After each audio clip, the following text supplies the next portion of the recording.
Hey guys, Nikki Pepper here, head boss babe at Life with Nikki, where you live your fitness every day, and assistant coach Joe. We have some topics on tonight's episode that we feel are very important to tell you, so stay tuned for today's topic.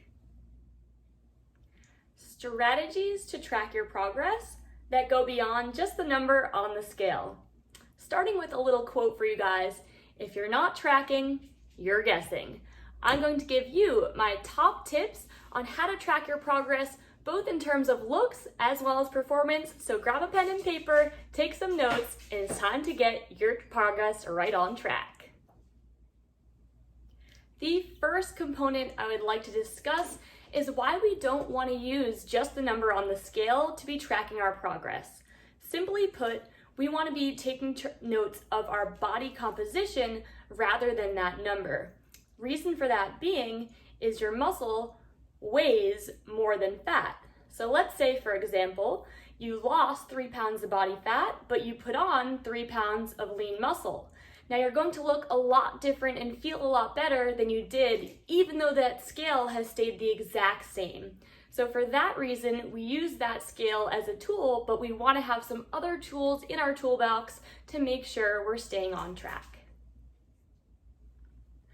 One of my favorite tools for tracking your progress is taking progress photos. This is the photo you want to take wearing minimal clothing, whether that be a bathing suit, shorts, and maybe a sports bra, wearing the same outfit each time you take the photos, taking one from the front, one from each side, and one from the back. That way you have a visual comparison and you can see exactly where those changes are happening. Maybe your waist is coming in a little bit, your legs are looking better. So that way you have an objective view, and I would recommend taking that progress photo about every 2 weeks or so is going to be a nice reasonable number. My second tip for tracking your progress is using a tape measure. This is a great tool because it's very, very accurate in terms of really getting to know, is your body changing shape versus the number on the scale? What you would do is purchase one of those soft tape measures, something used for clothing. You're going to put it right above the belly button is my primary way to measure. Wrap it around the waist and do it in centimeters so it's a little bit more accurate. That way you can see if your body is shifting shapes. You can also do things like measuring around the bicep, around the thigh.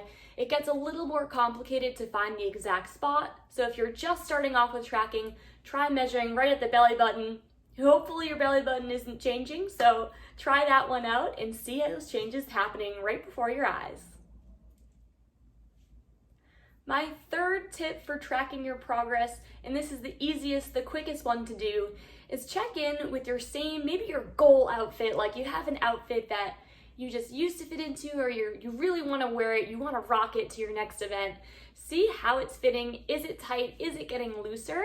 And that way, number one, it's going to be motivating. You want to be able to fit and just look so good in that outfit. And number two, you can physically feel those changes happening without having that distorted view of the number on the scale. Now that we've covered our physical ways to track our progress, what I really encourage people to focus on is not only having an aesthetic goal, how you look, but also a performance goal. How are you feeling? Are you feeling stronger? Are you getting faster? Can you lift more?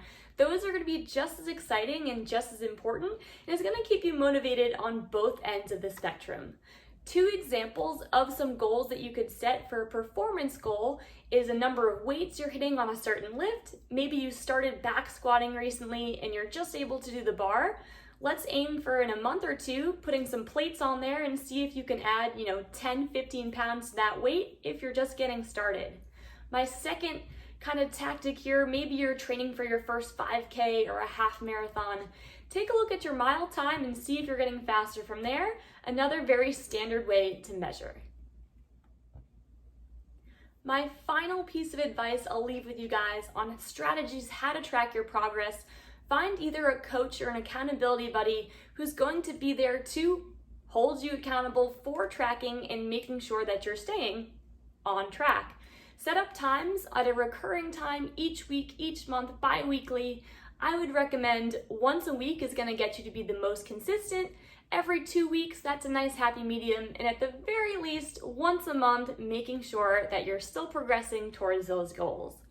Thanks so much for tuning in, everybody, and I'd love to hear how you track your progress, so comment below and tell me your favorite way to track and exactly what goals you're looking for. Thanks so much, and I'll catch you on the next episode.